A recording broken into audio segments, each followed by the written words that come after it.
Jadi, karena Kristus telah menderita penderitaan badani, kamu pun harus juga mempersenjatai dirimu dengan pikiran yang demikian. Karena barang siapa telah menderita penderitaan badani, ia telah berhenti berbuat dosa. Supaya waktu yang sisa jangan kamu pergunakan menurut keinginan manusia, tetapi menurut kehendak Allah.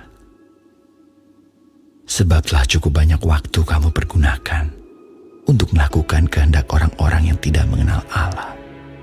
Kamu telah hidup dalam rupa-rupa hawa nafsu, keinginan, kemabukan, pesta pora, perjamuan minum, dan penyembahan berhala yang terlarang. Sebab itu mereka heran bahwa kamu tidak turut mencemplungkan diri bersama-sama mereka di dalam kubangan ketidaksenonohan yang sama, dan mereka memfitnah kamu.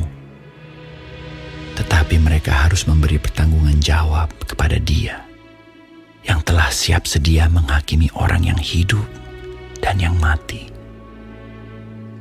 Itulah sebabnya maka Injil telah diberitakan juga kepada orang-orang mati, supaya mereka, sama seperti semua manusia, dihakimi secara badani, tetapi oleh Roh dapat hidup menurut kehendak Allah. Kesudahan segala sesuatu sudah dekat. Karena itu kuasailah dirimu dan jadilah tenang, supaya kamu dapat berdoa.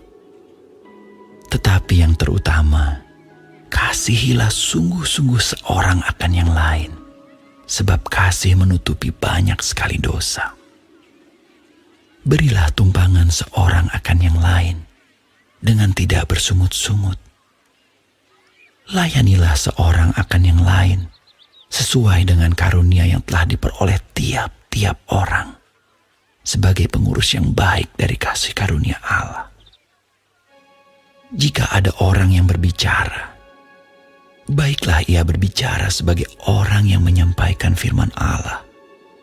Jika ada orang yang melayani, baiklah ia melakukannya dengan kekuatan yang dianugerahkan Allah, supaya Allah dimuliakan dalam segala sesuatu karena Yesus Kristus.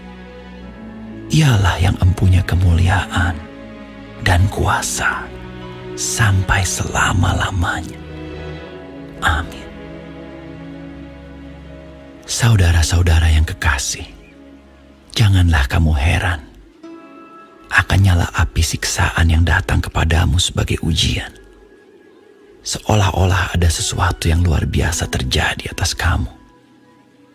Sebaliknya, bersukacitalah sesuai dengan bagian yang kamu dapat dalam penderitaan Kristus, supaya kamu juga boleh bergembira dan bersukacita pada waktu Ia menyatakan kemuliaannya.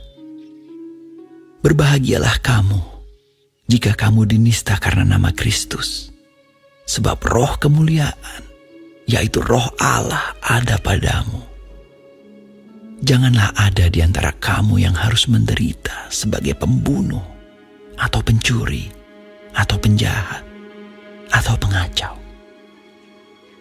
Tetapi, jika ia menderita sebagai orang Kristen, maka janganlah ia malu, melainkan hendaklah ia memuliakan Allah dalam nama Kristus itu.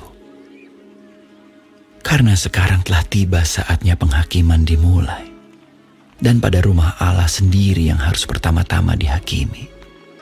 Dan jika penghakiman itu dimulai pada kita, bagaimanakah kesudahannya dengan mereka yang tidak percaya pada Injil Allah? Dan jika orang benar hampir-hampir tidak diselamatkan, apakah yang akan terjadi dengan orang fasik dan orang berdosa?